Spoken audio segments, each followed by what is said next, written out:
Muchas gracias por acceder a charlar un poco sobre esta maravillosa actividad que están realizando en este momento los chicos aquí en su comunidad. Cuéntenos un poquito de qué se trata y cuál es la importancia de esta actividad. Primeramente agradecerle a Dios por este espacio y por este día no tan importante que es para nosotros, especialmente para los jóvenes, ¿no? Este taller que es bien importante para nosotros. Se está llevando un pequeño taller sobre la elaboración de instrumentos nativos de nuestro lugar, ¿no? De la zona, todo eso, incentivarle a los jóvenes, ya que nuestras comunidades están perdiendo lo que es la costumbre, ya no se ve lo que es la música de nosotros, esa de la caja, flauta, todo eso se está perdiendo. Bueno, gracias a Dios recién este mes se está haciendo realidad todo lo que se ha querido y se ha buscado, ¿no? Para la comunidad de Palmarito, y ahora estamos con 27 jóvenes, entre ellos están también las chicas, ¿no? Que también están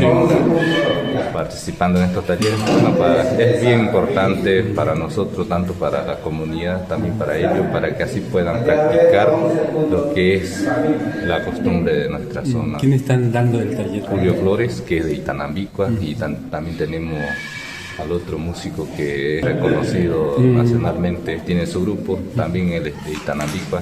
Ellos dos están dando este taller, gracias también a la Licen Isabel, ¿no? Del convenio de salud, y agradecerle también por el espacio de Inés Herbata.